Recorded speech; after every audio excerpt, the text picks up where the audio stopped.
आज हम लोग क्लास 11 के फिजिक्स का स्टार्ट करने जा रहे हैं। जो क्लास 11 का जो फिजिक्स है इसको तुम एनसीईआरटी बुक के साथ साथ एस शर्मा के बुक से भी तुम बना सकते हो। उसके कोई क्वेश्चंस वगैरह काफ़ी बेहतर बुक हैं और तुम जितने भी तुमको क्वेश्चंस हैं उसे न्यूमेरिकल बनाओगे। जो जेई और नीट का जो एग्ज़ाम है ये सब न्यूमेरिकल बेस्ड एग्ज़ाम होते हैं और जिसमें कि न्यूमेरिकल्स पर स्ट्रेस होता है। एस शर्मा के बुक से तुम उसको सॉल्व कर सकते हो और जिस भी स्टूडेंट को कहीं भी दिक्कत हो तो वह जो है हमारे पर्सनल जो हमारा ऐप राइटल ऐप है उस पर भी जा करके हमसे पर्सनल डाउट गाइड या मेंटर के रूप में तुम हमें सेलेक्ट कर सकते हो और उसके लिए तुम हमारे दिए गए फ़ोन नंबर पर कॉल करके अपने लिए टाइम अलॉट करा सकते हो। तो आज का जो हमारा जो फर्स्ट चैप्टर है हमारा फिजिक्स में, जो उसमें हम लोग पढ़ेंगे फिजिकल वर्ल्ड के बारे में। तो फिजिकल वर्ल्ड जो तुम्हारा हो गया इसमें हम लोग पढ़ते हैं दैट इज़ फिजिकल वर्ल्ड में फिजिक्स के बारे में बेसिक जानकारी दी जाएगी। फिजिक्स क्या है, व्हाट इज़ फिजिक्स, इसके स्कोप क्या हैं, फिजिक्स में किस तरह की चीज़ का स्टडी होता है, क्या इसके स्कोप से कितना इसका ब्रॉड है एक स्कोप है, इसके चैलेंजेस क्या है फिजिक्स का सामने, इन सबों की चर्चा होगी। देयर आफ्टर जो कि सामान्य जो कि चैप्टर्स हैं जो कि आगे हैं जिसके तुम वीडियोज आजकल ऐप पर सारे अपलोड हैं उसको तुम उसमें स्टडी कर सकते हो। सारे वीडियोज फिजिक्स केमिस्ट्री मैथ सबके वीडियोज तुमको राइफल ऐप पर भी अपलोड हैं जिसको जा करके तुम फुल सिलेबस के वीडियो क्लास 11, 12 जे नीट इन सबों के वीडियोज को तुम वॉच कर सकते हो। तो ये तुमको इंट्रोडक्शन के चैप्टर्स हैं। तो पहला टॉपिक है तुम्हारा 1.1 what is physics. What is physics. तो फिजिक्स क्या है? तो फिजिक्स जो है तुमको फिजिक्स डायरेक्ट साइंस का पार्ट है। साइंस का मतलब होता है साइंटिस्ट। साइंस से जो वर्ड आया है लैटिन वर्ड से आया है जिसका मतलब है नॉलेज। तो फिजिक्स जो तुम्हारा है फिजिक्स का मतलब होता है नेचर। तो फिजिक्स हो गया तुमको, फिजिक्स जो वर्ड आया है इसका मतलब होता है नेचर और साइंस जो वर्ड है इसका मतलब है नॉलेज, जो कि संस्कृत में जिसको लोग विज्ञान वर्ड कहते हैं। तो विशेष जानकारी, तो ये तुम्हारा है फिजिक्स का जो मतलब यही हुआ। तो फिजिक्स क्या है तुमको, हम लोग जो फिजिक्स का अगर डिफिनेशन छोटा सा देना चाहें जो कि ब्रॉड डिफिनेशन ना तो इसका संभव है ना ही इसका वो इसको आप पूरी तरह एक डिफिनेशन में फिजिक्स को आप रख सकते हैं। तो जो इसको कहा जा सकते हैं physics is the study of natural law, basic law of nature. Basic law of nature को डील करता है। वो लॉ कहाँ कहाँ पर मैनिफेस्ट हो, बेसिक लॉ को, नेचर के बेसिक लॉ को स्टडी करता है physics. Its manifestation in different natural phenomena. तो इसको अगर छोटे में डिफिनेशन लिखा जाए तो physics is the study of, physics is the study of a study of basic law of nature, basic law of nature and its manifestation and its manifestation and its manifestation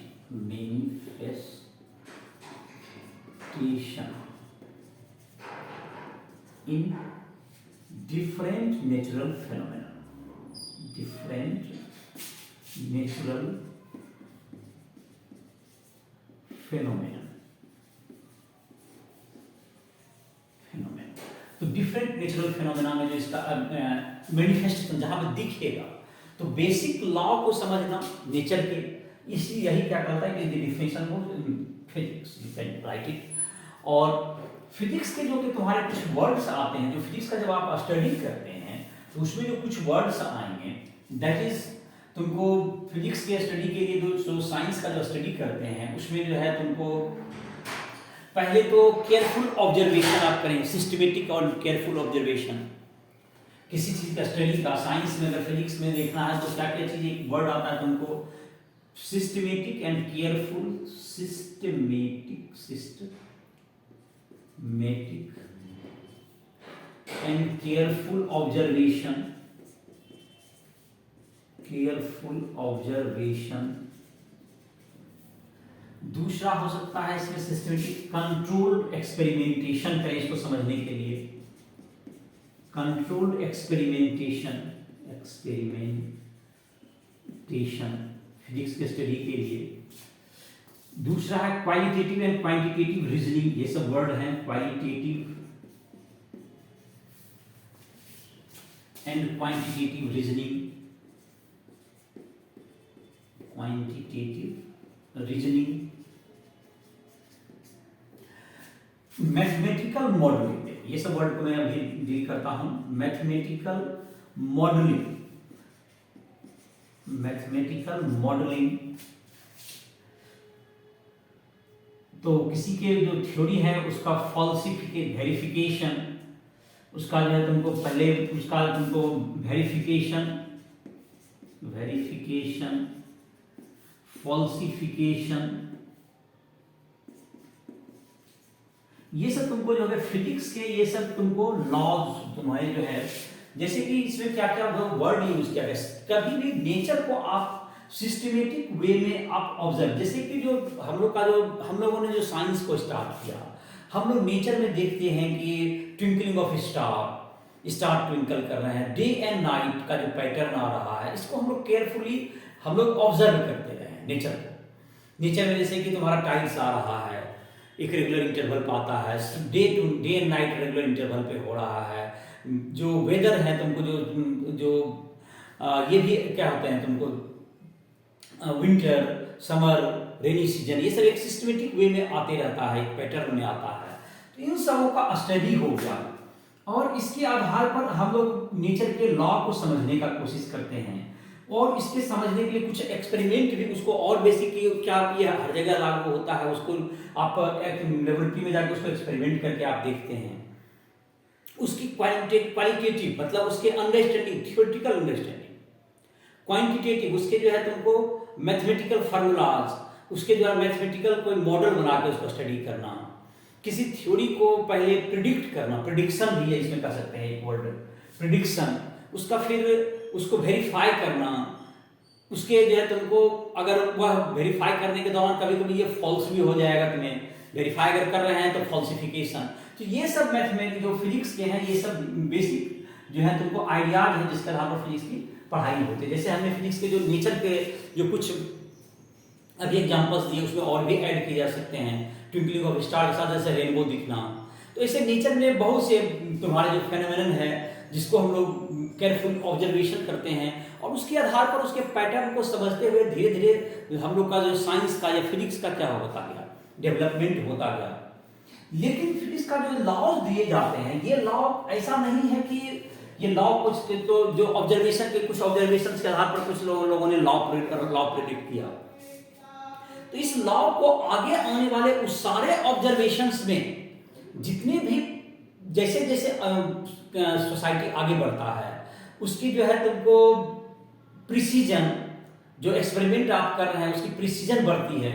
आप precision का मतलब ज़्यादा better आपका equipment आता है तो आपका जो है ज़्यादा लेवल तक उसको आप एक्सटेंड तक उसको क्या कर सकते हैं, मेजर कर सकते हैं, ज़्यादा छोटा छोटा मेजरमेंट कर सकते हैं आप। और उसको जाहिर है उस ऑब्जर्वेशन के लिए या एक डिफरेंट ऑब्जर्वेशन कहीं से दिखाई पड़ गया तो उसको हर किसी के लिए क्या होना पड़ता है, उसको आंसरेबल होना पड़ता है। जो अभी बेसिक जो लॉज हैं, जो हमने अभी एक लॉ बनाया, उसको आने वाले फ्यूचर जो कि ऑब्जर्वेशंस हैं और फ्यूचर जो कि ऑब्जर्वेशंस होंगे, फ्यूचर जो कि प्रिसीजन के साथ जो एक्सपेरिमेंट है, सबके लिए भी आंसरेबल होना होता है।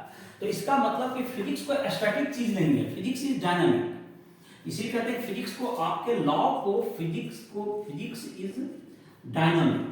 तो इसके लॉ को क्या होता है, फिजिक्स इज डायनामिक, मतलब कि ये हुआ तुमको कि फिजिक्स तुमको चलते रहेगा।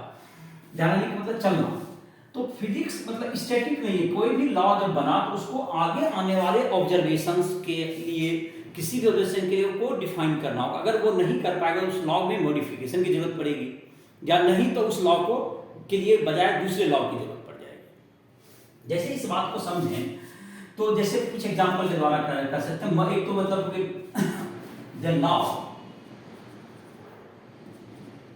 Law of physics is answerable to is answerable to future observation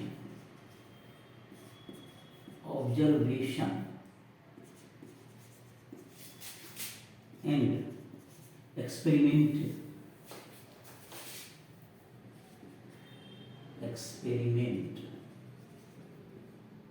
with greater precision।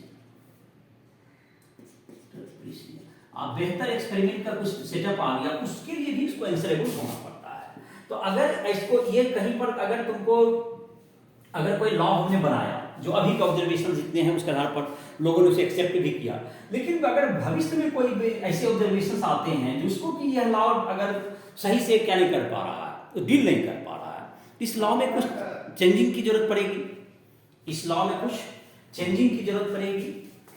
That is, तो इसके लिए तुमको ऑब्जर्वेशंस की जरूरत पड़ेगी। जैसे दैट इज तुमको हो गया मॉडिफिकेशन की जरूरत पड़ सकती है। मॉडिफिकेशन के साथ साथ तुमको जरूरत पड़ सकता है तुमको कौन सी का मॉडिफिकेशन, और साथ साथ इसको जरूरत पड़ेगी फिजिक्स को जो है तुमको जो के लॉ हैं जो एग्जिस्टिंग लॉज हैं उसको आंसरेबल होना पड़ता है अपने क्या कहते हैं बेसिक जो और भी ऑब्जर्वेशंस के लिए। तो अगर वो ऑब्जर्वेशंस नहीं वो एड्रेस कर पा रहा है तो उसके लिए मॉडिफिकेशन की जरूरत पड़ती है, और यहाँ भी जरूरत है उसको उस लॉ को अगर वो एडजस्ट नहीं हो सकता तो उसके लिए हमको क्या करना पड़ेगा, उस लॉ को एमेंडमेंट भी करना पड़ सकता है। तो ये जैसे है तुमको अब जैसे कि है हम लोग फिजिक्स के बारे में देखेंगे,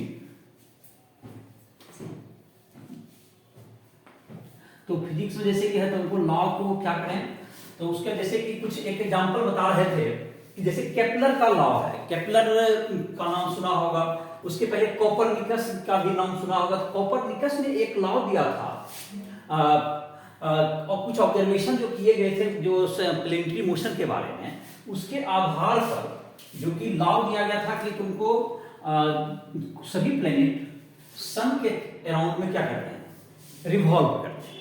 इसके पहले तो लॉ जैसे गैलीलियो के नाम से भी इसको लॉ हो जाता है, गैलीलियो का भी यही मानना था, क्योंकि कोपरनिकस ने भी अपना लॉ दिया था, हेलियोसेंट्रिक लॉ कहते हैं इसको, जिसमें ये माना गया था तो कि जो तुमको प्लेनेट हैं सन के चारों को अराउंड में सर्कुलर ऑर्बिट में रोटेट करते हैं, वो घूमते हैं। लेकिन जब इस बात को केपलर ने देखा कि ये जो है बेटर सर्कुलर ऑर्बिट के बजाय इलिप्टिकल ऑर्बिट में ये डाटा जितना डाटा जो कलेक्ट किया होता है ज़्यादा बेटर फिट बैठते हैं, तो सर्कुलर ऑर्बिट के बजाय उसको मॉडिफाई करके उसको इलिप्टिकल ऑर्बिट में कन्वर्ट कर दिया गया। तो ये जैसे क्या होता है किसी लॉ को क्या जरूरत पड़ती है, मॉडिफिकेशन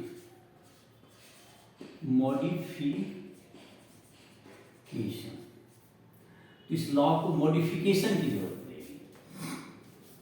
मॉडिफिकेशन का मतलब ये हो गया कि ये लॉ तुम्हारा हो गया मॉडिफिकेशन हो जाएगा। तो मॉडिफिकेशन का मतलब हो गया कि ये जो लॉ है इसको मॉडिफाई कर दिया जाए। तो मॉडिफिकेशन हो गया तुमको कि लॉ को जैसे कि मैंने कहा Kepler has modified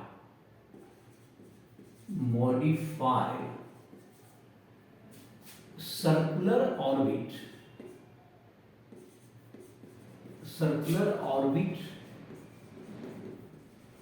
orbit of planet to elliptical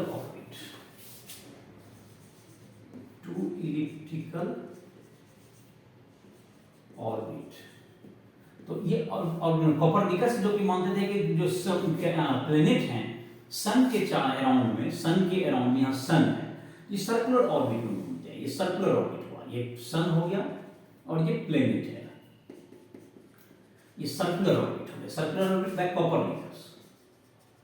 Copernicus के द्वारा ये माना था कि सर्कुलर ऑर्बिट में घूमता है, और केपलर ने इसको कर दिया ये इस टर्म से एलिप्टिकल ऑर्बिट में इसको कर दिया गया, और सन इसके एक फोकस पर था जिसके लॉज को हम लोग ग्रेविटेशन में आगे पढ़ेंगे।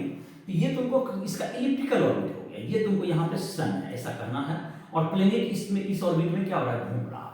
दैट इज ये तुम्हारा हो गया, ये तुमको इसमें रिवॉल्व कर रहा है प्लेनेट ऐसे। तो ये तुम्हारा हो गया इलिप्टिकल ऑर्बिट। By capital. तो ये जो तुमको इट इज बेटर, अभी का भी यही लॉ है।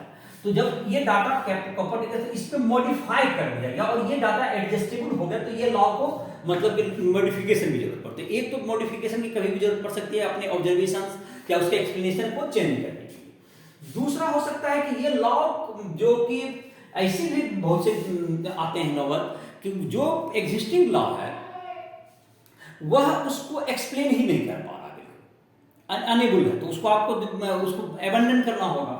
अबेंडन ऑफ लॉ, अबेंडन कर दीजिए उसको। जब अगर वो बिल्कुल ही क्या है सुटेबल नहीं हो पा रहा है तो ये क्या करेगा, अबेंडन कर दिया जाएगा। Abandon of law, abandon.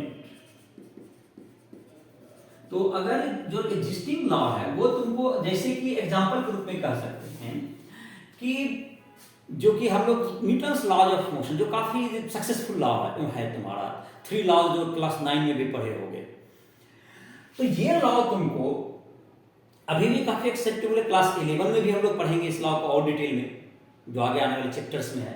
लेकिन उसके बावजूद भी अगर कहें न्यूटन का जो लॉ है यह तुमको जो पार्टिकल हैं इलेक्ट्रॉन, प्रोटॉन, न्यूट्रॉन, जो कि सब एटॉमिक पार्टिकल्स हैं, उसके बहुत से बेसिक फीचर को ये डील नहीं कर पाता है। तो इसके लिए अलग लॉ की जरूरत पड़ गई, जिसके लिए हम लोग रिलेटिविस्टिक मैकेनिक्स का प्रिंसिपल हमको लाना पड़ा, एक नया जो आइंस्टीन के द्वारा दिया हुआ है। तो इस लॉ को क्या करना पड़ा, वहां पर छोड़ना पड़ा, इस लॉ को छोड़ना पड़ा। जैसे क्या होगा, जैसे इसमें एग्जांपल के रूप में Newton's laws of motion, Newton's laws of motion can't able to explain motion of subatomic particles,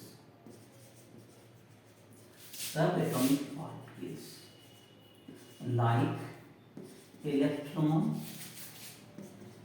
proton and neutron etc. So electron, proton, neutron etc. इसको ये क्या नहीं कर सकता है, ये एग्जिस्ट नहीं कर सकता है, इसको एक्सप्लेन नहीं कर पाता है, इसको जाहिर कैबिनेट करना होगा। इसके लिए जो है तुमको अभी एक्सेप्टेबल जो है तुमको आइंस्टीन का दिया हुआ जो प्रिंसिपल है उसको इनकाइड। लेकिन उसके बावजूद में जो अभी भी लॉ ऑफ मोशन हम लोग पढ़ते हैं, क्योंकि जो बड़े जो है मैक्रोस्कोपिक लेवल पर जो फिनोमेनन है उसको ये स्टडी कर सकता है, उसको अभी भी है, तो ये लॉ अभी भी हम लोग पढ़ते ही हैं। अब दूसरा है तुमको इसके अलावा जो लॉ है, जैसे एक और एग्जांपल इसमें दे सकते हैं कि तुमको जहां तक कि रहा एक और इसके काफी बेहतर एग्जांपल है इस लॉ को जो इसको एबंडेंस करना पड़ा, wave nature of light. Wave nature को जहां तक है उसमें भी जो फोटोइलेक्ट्रिक इफेक्ट में एक तुमको है जो कि क्लास 11 के केमिस्ट्री में ही पढ़ोगे, क्लास 12 फिजिक्स में पढ़ोगे, तो उसमें तुमको है photoelectric effect, photoelectric effect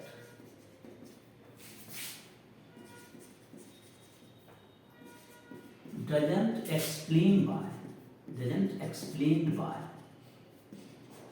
wave nature of light, wave nature of light, light के wave nature, light जैसे कि होता है कि लाइट के कंसेप्ट होता है जैसे कि एक साउंड जैसे वेव है, जो वेव जैसे कि रस्सी में वेव आता है, तो एक तो वेव किसी भी मैटर को, लाइट को हम लोग वेव के रूप में मानते हैं। तो जो 1900 सेंचुरी में ये लाइट सब जगह का ये था कि तुमको 18 से आकर के बहुत से साइंटिस्ट जो थे, यंग के एक्सपेरिमेंट हैं, और इन सबों ने ये कहा कि लाइट इज ए वेव, ये एक स्टडीज फैक्ट। लेकिन आइंस्टीन के एक एक्सपेरिमेंट जो आइंस्टीन का एक्सप्लेनेशन था फोटोइलेक्ट्रिक इफेक्ट, मतलब लाइट जैसे हम लोग का जो अभी सोलर सेल बनता है वो भी इसी पर बेस्ड है, तो उस फेनोमेनन को ये जो है वेव पिक्चर ऑफ लाइट क्या नहीं कर पाया, डील नहीं कर पाया कि लाइट जो है वेव है, बल्कि इसको डील करने के लिए एक तुमको फोटोन थ्योरी की जरूरत है। Light is made up of small particle that is called photon, इसके आधार पर इसको डील किया जा सका। तो ये जो इस्टेब्लिश जो फेनोमेनन है इसको इसको बदलना पड़ गया। जब क्या आया तुमको ये फोटोइलेक्ट्रिक इफेक्ट के एक्सपेरिमेंट ने इस बिल्कुल इस्टेब्लिश थ्योरी था वेव थ्योरी ऑफ लाइट, उसमें क्या करना पड़ेगा, उसको ही चेंज कर दिया, बल्कि ये फोटोन थ्योरी ऑफ लाइट को लेकर के आया। तो इस प्रकार से साइंस में ये तुमको मॉडिफिकेशन और सबको आंसरेबल होना पड़ता है आगे आने वाले ऑब्जर्वेशंस के लिए। दूसरा जो है तुमको एक जाहिर है साइंस का डायरेक्शन क्या है, फिजिक्स का कुछ डायरेक्शंस होंगे, किस डायरेक्शन फिजिक्स अब हमारा आगे बढ़ रहा है। जहां तक हम लोग फिजिक्स के इंट्रोडक्शन की बात कर रहे हैं, हम लोग का जो फिजिक्स है अभी किस डायरेक्शन में जा रहा है, तो इसके न्यू चैलेंजेस क्या है। तो फिजिक्स का जो अभी जो तुम्हारा है डायरेक्शन, जहां तक कहें डायरेक्शन या चैलेंज, तो एक तो चैलेंज है इसका यूनिफिकेशन, मतलब जो अलग अलग फेनोमेनन हैं जो अभी तक बहुत जगह पे किए भी गए हैं और सक्सेसफुल भी हैं, और बहुत जगह पे करने अभी बाकी भी है, उसके चैलेंजेस भी हैं फिजिक्स के अपने। तो ये दोनों तरह की बातें हैं जो फिजिक्स में चल रही है। जैसे कि तुमको फिजिक्स का जैसे कि है तुमको direction and challenge of physics, direction and challenge of physics. इसमें जैसे कहा जा सकता है क्या डायरेक्शन किस डायरेक्शन में। पहला एक जो तुमको कर सकते हैं यूनिफिकेशन, इसमें कर सकते हैं यूनिफिकेशन एक कंसेप्ट है। तो ये क्या है इसको जरा समझते हैं। जैसे कि हम लोग बहुत से लॉ, बहुत से नेचुरल ऑब्जर्वेशन को ऑब्जर्व करते हैं, तो उस जो ऑब्जर्वेशन का बेसिक सेंट्रल आइडिया क्या है, उसको किस लॉ से गवर्न कर सकते हैं। जैसे फॉर एग्जांपल जो हम लोग के एनसीईआरटी बुक में जो दिया हुआ है उसी की चर्चा करें। यहां पर तीन एग्जांपल, तीन मैं ऑब्जर्वेशन बताता हूं। जैसे कि यहां पर अगर कोई चीज को, ऑब्जेक्ट को यहां पर कोई इसी को छोड़ देगा, वो धीरे धीरे जमीन पर नीचे गिर जाएगा, एक ऑब्जर्वेशन। दूसरा ऑब्जर्वेशन है मून जो है अर्थ के चारों ओर क्या कर रहा है, रोटेट कर रहा है।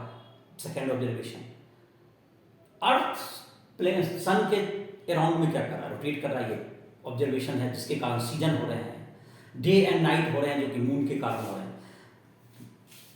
इन सब को बहुत से अलग अलग बिल्कुल डिफरेंट ऑब्जर्वेशंस हैं, लेकिन न्यूटन्स लॉ ऑफ ग्रेविटेशन इन सबों को एक लॉ है जो कि तुमको क्या कर सकता है, इसको एक्सप्लेन कर सकता है। तो इन सबों को डिफरेंट आइडियाज हैं डिफरेंट जगह पर, लेकिन एक लॉ जो कि है जो यूनिफाई करके इसको एक कंसेप्ट पर लाता है। तो ये तुम्हारा फिजिक्स के लिए बहुत से जगह पर ये हम लोग अगर इसको अंदर, जैसे पहले जब न्यूटन्स लॉ ऑफ ग्रेविटेशन जब नहीं था, तो लोग इसके गिरने का एक अपना कंसेप्ट डेवलप करेगा, फिर मून के घूमने का अलग कंसेप्ट लोग डेवलप कर रहा है, सबको अलग अलग आइडिया से पता है। लेकिन न्यूटन्स लॉ ऑफ ग्रेविटेशन क्या कर दिया, इन सबों को, इन तीनों जो मैंने कहा इन आइडियाज को यूनिफाई कर दिया। It is the case of, इसको कहते हैं यूनिफिकेशन।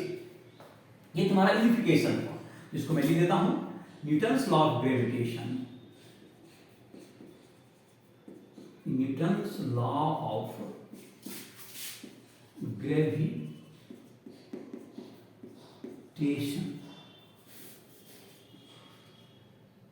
यूनिफाई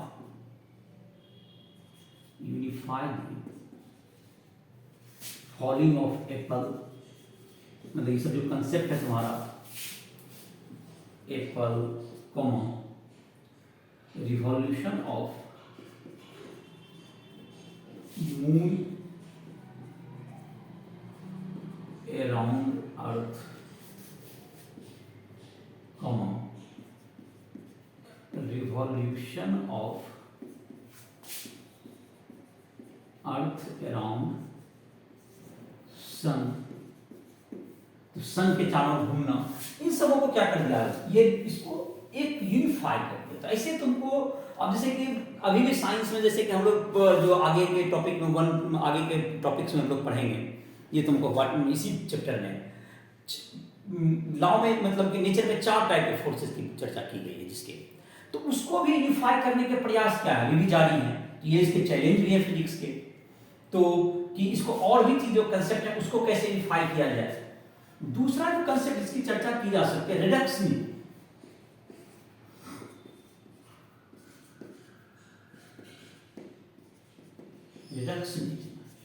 इसको रिड्यूस करना कोई चीज को। जैसे कि हम लोग अगर देखें थर्मोडायनेमिक्स में जब पढ़ते हैं हम लोग, तो उसमें बहुत सा टेम्परेचर है, उसका टेम्परेचर कैसे है, कितना हीट है, प्रेशर है, उसका जो है तुमको एनर्जी है, या उसकी इंट्रोपी होती है, इंथैल्पी होती है, इन सबको हम लोग अलग अलग वर्ड यूज करते हैं, जो उसको हम लोग कहते हैं बल्क मीडियम में जो बल्क प्रॉपर्टीज हुआ है सर। लेकिन अगर इसके हम लोग अगर इसको मॉलिक्यूल्स के लेवल पे जाके इसके मॉलिक्यूल्स के मोशन को समझें तो इन सारे कंसेप्ट को हम लोग एक आइडिया से क्या कर सकते हैं, इसके सारे कंसेप्ट जो टेम्परेचर है, काइनेटिक थ्योरी में टेम्परेचर है, उसकी इंटरनल एनर्जी है, इंट्रोपी है, इन सबों को हम लोग एक ही फेनोमेनन जो कि सेंट्रल आइडिया है मॉलिक्यूल के जो गैस मॉलिक्यूल्स है उसके मोशन के आधार पर हम लोग क्या कर सकते हैं, इसको अंडरस्टैंड कर सकते हैं।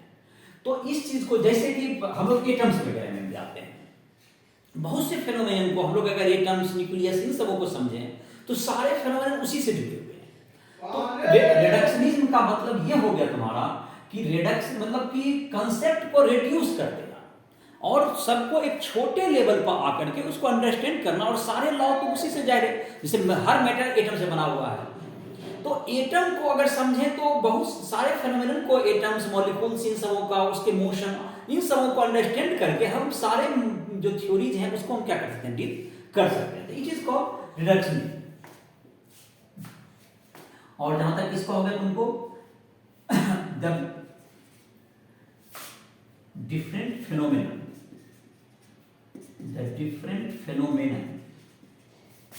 can be explained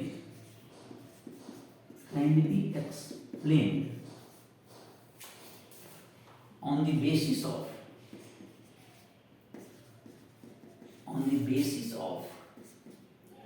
molecules, a study of atoms or molecules and its motion। इसके आधार पर हम लोग क्या कर सकते हैं, स्टडी कर सकते हैं। जैसे मैंने बताया थर्मोडायनामिक्स से जो बहुत से चीज हैं उसको हम लोग इस आधार पर एक्सप्लेन करने में कैपेबल भी हो चुके हैं, हुए हैं। तो इस तरह से इसको क्या करते हैं, तो हम लोग जो सारे कंसेप्ट है इसको हम लोग तो ये जो तुम्हारा था जैसे कि 1.1 जो एनसीईआरटी बुक में तुम्हारा जो 1.1 व्हाट इज फिजिक्स है उसके अंतर्गत इसके डील किए हुए हैं। एनसीईआरटी बुक से तुम इसको रीड भी कर सकते हो, और तुमको ये जो तुम्हारा था ये चैप्टर में तुमको कुछ बेसिक्स लॉज बताए जा रहे हैं फिजिक्स के, और तुमको इसके बाद के जितने भी चैप्टर्स हैं जिसके जो वीडियोस तुम देख सकते हो, सारे चैप्टर जो सिस्टमेटिक वे में तुमको राष्ट्रल ऐप पर और राष्ट्रल के यूट्यूब चैनल पर भी तुम्हें इसके जो सारे वीडियोज हैं वो मिल जाएंगे पूरे सिलेबस के, क्लास 11, 12 के। और जाहिर है जिस स्टूडेंट को किसी भी टॉपिक में दिक्कत हो कभी भी हमसे गाइड के रूप में हमको चूज ऑप्ट कर सकता है, और उसके लिए हमारा जो नंबर है जो दिया हुआ है तुम्हारे ऐप पर भी 9470831441 9470831441, इस पर कॉल भी कर सकते हो और कभी भी हमसे पर्सनल बात करके अपने डाउट को क्लियर कर सकते हो। तो ये जो तुम्हारा है दूसरा है तुमको scope and excitement of physics. दूसरा है 1.2 जो तुम्हारा टॉपिक है स्कोप का। पहले बात करें वो scope and excitement of physics.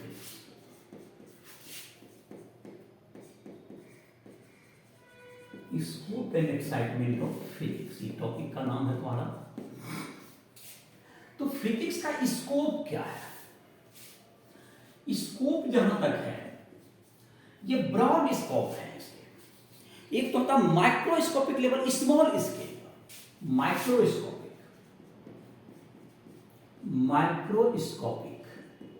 ये तुमको माइक्रो मतलब छोटा ही होता है, और एक स्कोप है इसके मैक्रोस्कोपिक जो बड़े स्केल पर है, मैक्रोस्कोपिक ये लार्ज स्केल होगा, लार्ज स्केल पर। जैसे जो डे टू डे ऑब्जर्वेशन है, जैसे हम लोग प्लेट को देख रहे हैं, किसी बॉल को यहाँ चलते हुए देख रहे हैं, तो ये लार्ज स्केल होगा। और किसी उसी चीज का स्टडी करते हैं कि बॉल जो है एटम से बने हुए, मॉलिक्यूल से बने, तो उसको जो स्टडी कर रहे हैं दैट इज माइक्रोस्कोपिक लेवल पर। एक ही फेनोमेनन के आप दोनों तरह का स्टडी कर सकते हैं। तो फिजिक्स जो है तुमको ब्रॉड स्तर पर चीज को ऑब्जर्व करता है। जैसे कि तुमको माइक्रोस्कोपिक लेवल में जाएं तो एटम के अंदर के डिस्टेंस को मेजर करता है। ये तुमको 10⁻14 मीटर के रेंज में न्यूक्लियस होता है। तुमको ये साइज ऑफ न्यूक्लियस है, इसको यहां तक ये डिस्टेंस को मेजर करता है। और इसका अगर लार्ज डिस्टेंस में देखें जैसे पूरा जो यूनिवर्स है उसका जो है 26 मीटर, ये साइज ऑफ यूनिवर्स हो गई, साइज ऑफ यूनिवर्स है ये, और ये साइज ऑफ न्यूक्लियस है। तो दोनों को स्टडी करता है, साइज ऑफ न्यूक्लियस। तो ये इतना जो 10⁻ जो तुम्हारा है -15 से लेके तुमको, तो ये तुमको इतना ब्रॉड तुमको किसका डिस्टेंस है, ये लेंथ का हो गया, ये लेंथ में इतना बड़ा का ये है। जहां तक टाइम की बात करें तो टाइम में जहां तक देखें तो अगर छोटे स्तर पर देखें तो ये तुमको जाएगा, तुमको जो टाइम है इसमें जैसे लाइट का स्पीड 3 से डिवाइड कर देंगे तो ये टाइम मिलता है। डिस्टेंस बाय वेलोसिटी, लाइट का वेलोसिटी तुम्हारा सबसे ज्यादा होता है, तो लाइट का वेलोसिटी तुमको जैसे यहाँ पे 10⁻15 बाय 10⁻22 सेकेंड तक चला जाएगा, छोटे छोटे इस टाइम को मेजर कर सकता है। और 10 की पावर ये क्या चल जाएगा तुम्हारा 18 मीटर, 10⁻18 सेकेंड कर जाएगा, लार्ज स्केल में टाइम को। तो इतना कोई इसको डील करता है। दूसरा हो सकता है तुम्हारा जो मास के बारे में बात करें तो मास में छोटे इलेक्ट्रॉन प्रोटॉन इन सबों का मास इलेक्ट्रॉन का मास -30 के लिए जाता है, इसके लिए जाता है। और पूरे यूनिवर्स का मास तो 10⁻55 के लिए जाएगा, मास ऑफ यूनिवर्स। तो इन सब का इतना लार्ज स्केल के इतना ब्रॉड को क्या करता है, ये स्टडी करता है। इसके अलावा आजकल एक स्टडी का जो एक तीसरा लेवल हुआ है, study of hundreds of molecules. ये तीसरा जैसे कि ये तुमको तीनों के बीच का इंटरमीडिएट हो गया। एक तो एटम या मॉलिक्यूल के लेवल पर मैक्रोस्कोपिक और एक नया एस्पेक्ट भी तुमको फिजिक्स में आया है, जब हंड्रेड्स ऑफ मॉलिक्यूल के स्तर पर इसको क्या करते हैं हम लोग स्टडी करते हैं, जो कि नैनो पार्टिकल के रूप में। तो नैनो पार्टिकल के रूप में इसको स्टडी करते हैं। तो ये तुम्हारा एक नया जो है तुमको साइंस में एक नया तुमको एक क्षेत्र का फील्ड आ गया है, जो कि मैक्रोस्कोपिक और मैक्रोस्कोपिक के अलग है। अब जहां तक कि हम लोग फिजिक्स के जो डिफरेंट ब्रांचेज हैं उसका जहां तक देखें, जो कि डिफरेंट ब्रांचेज ऑफ फिजिक्स हैं, जो कि तुम्हारा इसका जो स्कोप कहां कहां है फिजिक्स में, जो डिफरेंट ब्रांच, जैसे कि पहला तुम्हारा था मोशन ऑफ पार्टिकल्स को डील करना। फिजिक्स का पहला काम तुम्हारा जो है जो तुम्हारा टॉपिक है जो फिजिक्स के में हम लोग स्टडी करते हैं, जैसे इतना छोटा से छोटा डिस्टेंस को मेजर करना, ये तो है ही हमारा। और जहां तक कि तुम्हारा रहा इसमें जैसे कि मैकेनिक्स हो गया, मोशन को स्टडी करना जिसको हम लोग कहते हैं मोशन ऑफ पार्टिकल को स्टडी करना। तो फिजिक्स का ब्रांच जो होगा तुम्हारा, फिजिक्स का ब्रांच जैसे हो गया तुम्हारा, इसमें कह सकते हैं इसमें मैकेनिक्स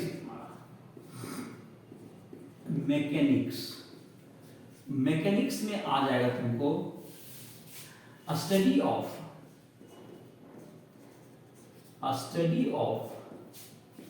मोशन ऑफ पार्टिकल। ये तुमको पार्टिकल जिसमें लॉ ऑफ मोशन भी आता है, इसके लिए लॉ ऑफ मोशन चाहिए। न्यूटन्स लॉ ऑफ ग्रेविटेशन तुम्हारा है, ग्रेविटेशन को समझना, जो ग्रेविटेशन फोर्स वगैरह जो तुम्हारा है इसको अंडरस्टैंड करना, ये मैकेनिक्स के अंतर्गत आता है। तुम्हारा दूसरा हो सकता है तुमको ये जैसे मोशन में तुम्हारा आ गया मोशन ऑफ फ्लूइड में तुम्हारा क्या आ गया, जैसे कि वाटर, गैस, ये सब तुम्हारा इसमें आ गया मोशन ऑफ फ्लूइड। इसको भी ये भी मैकेनिक्स के अंतर्गत हम लोग इसको स्टडी करते हैं। इसके अलावा तो और भी जो मैकेनिक्स के अंदर लिए जा सकते हैं, जो चीज तुमको फ्लूइड का तो जो जिसके लिए बर्नौली थ्योरम वगैरह आगे हम लोग पढ़ेंगे क्लास 11 में, ये सब क्लास 11 के टॉपिक्स होंगे। तो ये तुम्हारा जैसे हो गया, इसमें मोशन है। दूसरे एक रिजिड बॉडी का होता है, रिजिड बॉडी, इलास्टिक बॉडी का मतलब इसमें इलास्टिसिटी होगा, यानी इलास्टिक बॉडी, इसके डिफॉर्मेशन कैसे होंगे, कितने बेंड कर जाएंगे रॉड, इलास्टिक बॉडी, ये सब का हम लोग इसमें स्टडी करेंगे। दूसरा हम लोग कह सकते हैं ये तुमको ये सब मैकेनिक्स के इनसाइड आ जाएंगे। दूसरा हो सकता है वेव्स में जा सकते हैं हम लोग, waves and sound, waves and oscillation कर सकते हैं।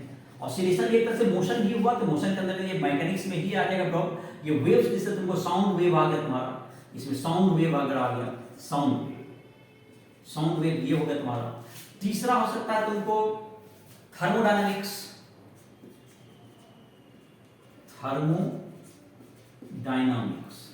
तो थर्मोडायनामिक्स में हम लोग क्या पढ़ते हैं, जैसे कि हीट के बारे में पढ़ेंगे। हीट, इसके बारे में तुमको जो है हीट का क्या है, तुमको हीट टेम्परेचर,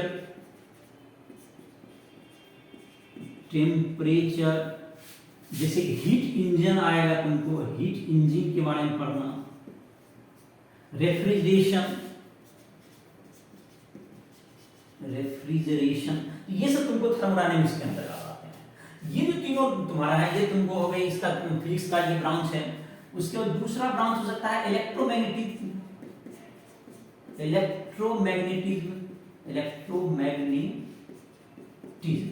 तो इसमें तुमको इलेक्ट्रिक और मैग्नेटिक फेनोमेनन आएंगे, इलेक्ट्रिसिटी, मैग्नेटिज्म, इलेक्ट्रिसिटी आ गया, मैग्नेटिज्म आ गया तुमको। ये सब इलेक्ट्रोमैग्नेटिज्म के अंतर्गत आते हैं। जैसे तुम्हारा इसमें आ गया जो मोशन का तुम्हारा, जैसे कि इलेक्ट्रोमैग्नेटिक वेव भी इसमें आते हैं, इलेक्ट्रोमैग्नेटिक वेव आ गया।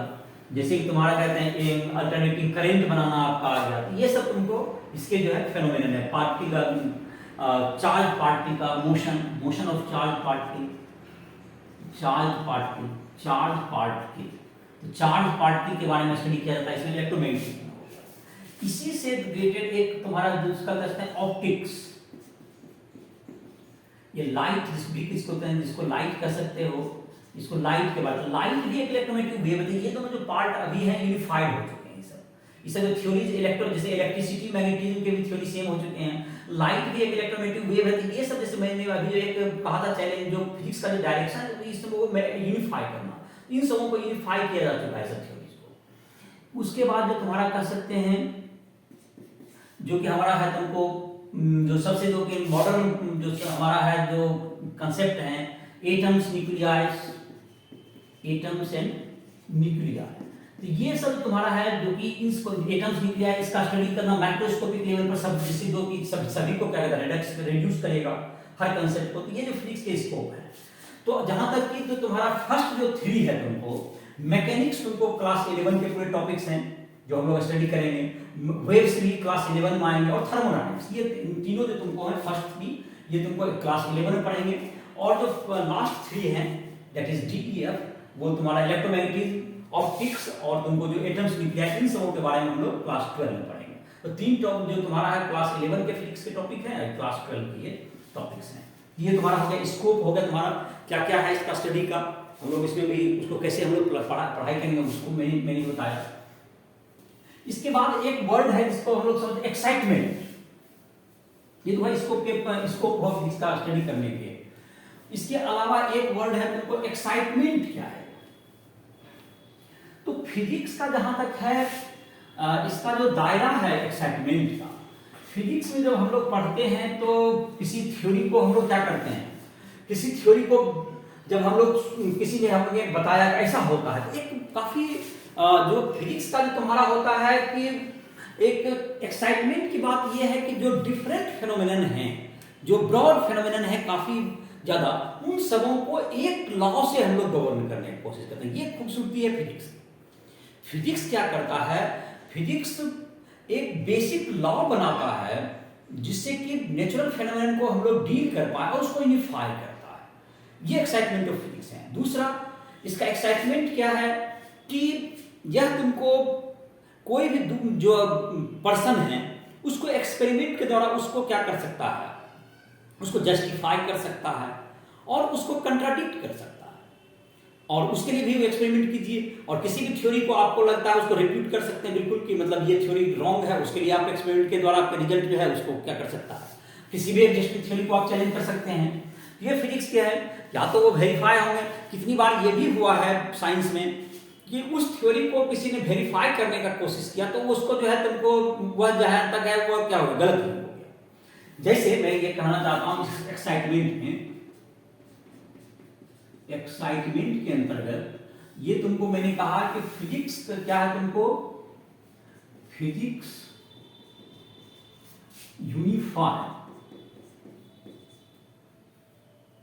The different natural phenomena, natural phenomena, different natural phenomena को ये क्या करता है, यूनिफाई करता है। इसको यूनिफाई किया। दूसरा है तुमको ये तुमको फिजिक्स इसको यूनिफाई करेगा। सेकेंड नंबर जो तुम्हारा है इसमें जो है तुमको ये कौन सा होगा, तुम्हें ये इसके एक एक्साइटमेंट हो गई।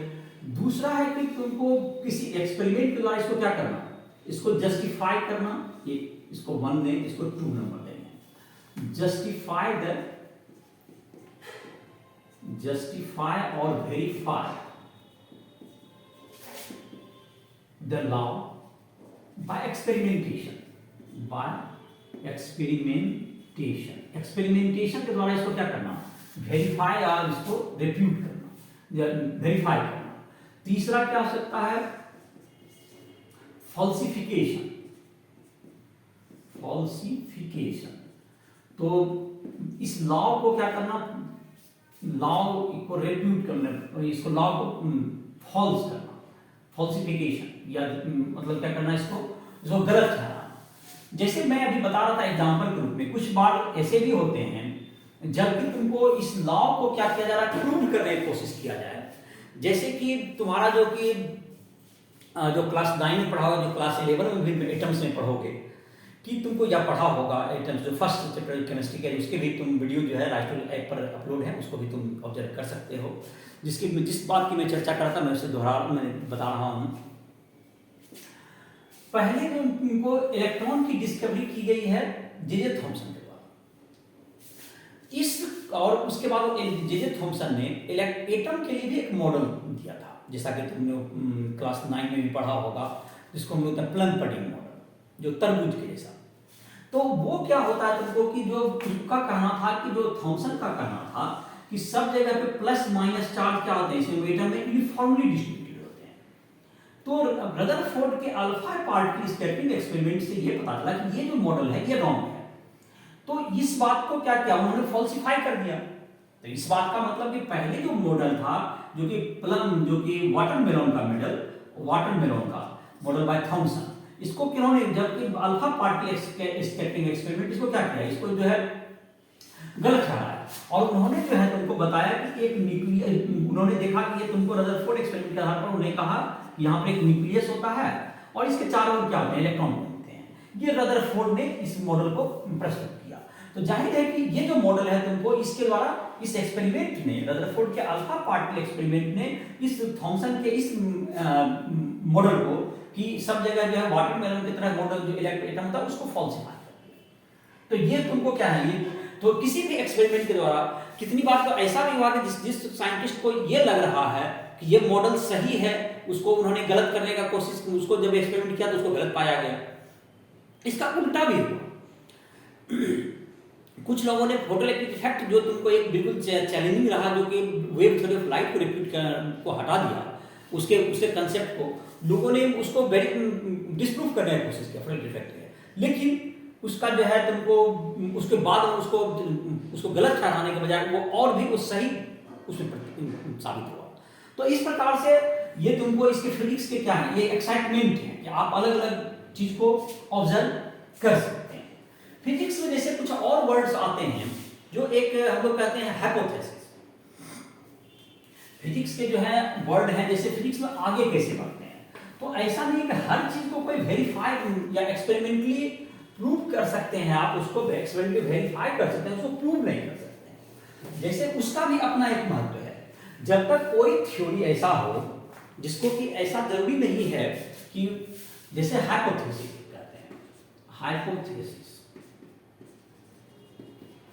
हाइपोथेसिस का मतलब जिसका कि कोई प्रूफ नहीं कर सकते, नो प्रूफ,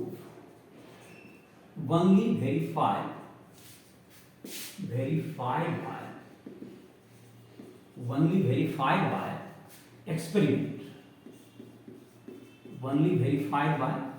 एक्सपेरिमेंट, एक्सपेरिमेंट के द्वारा इसको वेरीफाई कर सकते हैं। ये हाइपोथेसिस या एजम्पशंस जिसको कहते हैं, इसको क्या कर सकते हैं आप, एजम्पशन भी कर सकते हैं इसको। ये हाइपोथेसिस या एजम्पशन होगा। जैसे कि तुमको कुछ, जैसे कि एक आ जाए हाइपोथेसिस, जैसे न्यूटन्स लॉ ऑफ ग्रेविटेशन, तुम्हारा इसका कोई प्रूफ नहीं। न्यूटन्स लॉ ऑफ ग्रेविटेशन काफी पढ़ते आए हो, इसका नाम जो कि तुमको, ये न्यूटन्स लॉ ऑफ ग्रेविटेशन क्या है, ये तुमको हाइपोथेसिस, इसका कोई प्रूफ नहीं। इसको आप क्या कर सकते हैं, इसको वेरीफाई कर सकते हैं एक्सपेरिमेंट के द्वारा। दो मास ले लें, उसके बीच लगने वाला डिस्टेंस के आधार पर उस फोर्स को देखें, तो आप इस लॉ को क्या करेंगे, वेरीफाई कर सकते हैं। लेकिन इसको प्रूव नहीं कर सकते मैथमेटिकली। तो ये तुमको एजम्पशंस है, इसके आधार पर और बाकी चीज को हम डील करेंगे। तो ये तुमको यहां से स्टार्ट करके ये तुमको इस यहां से आगे बढ़ते हैं। तो ये तुम्हारा हो गया। और लॉ हो गया जिसको कि हम लोग मैथमेटिकली प्रूव कर सकते हैं, उसके आधार पर फिर लॉ बनाते हैं। कुछ एजम्पशंस हम लोग कर लेते हैं, एजम्पशंस जो कि अभी तक ऑब्जर्वेशन के आधार पर सही है, इस ऑब्जर्वेशन को क्या माना जाएगा, इस लॉ को, इसको लॉ के रूप में मान लिया गया, और इसके आधार पर दूसरे लॉ को क्या करते हैं लोग आगे बढ़ाते हैं। तो ये एजम्पशंस हो गए तुम्हारा। एजम्पशंस जैसे इसी तरह की बातें होती है, जैसे कि आप जब जैसे पैरेलल लाइंस जो है तुमको ये कभी एक दूसरे को मीट नहीं करता, इसको आप प्रूव नहीं कर सकते यूक्लिड ज्योमेट्री में।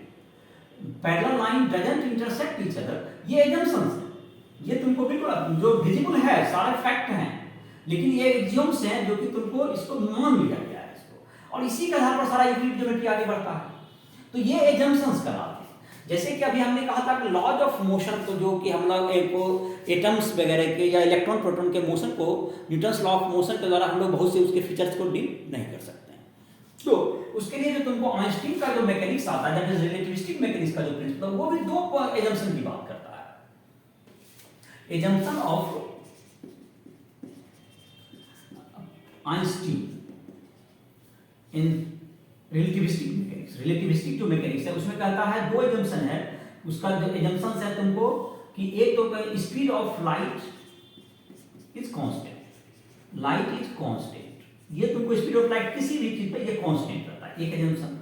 दूसरा है इसका कि तुमको जो सारे जो तुमको है जो एक्सपेरिमेंट जिसको ऑब्जर्व किया जाता है इनर्शियल फ्रेम, इनर्शियल फ्रेम इसको कोई एसिलेशन नहीं हो, तो ये जो तुम्हारा है इनर्शियल फ्रेम का, ये तुमको जो ऑब्जर्वेशन है इन सबों को तुम आगे जाहिर है ये तुमको, ये तो हम लोग के 11-12 के दायरे से भी बाहर है, ये जो इसकी स्टडी हम लोग 12 में नहीं करेंगे, इसका जैसे इसके आगे के जो क्लासेस होंगे उसमें करना होगा इसका।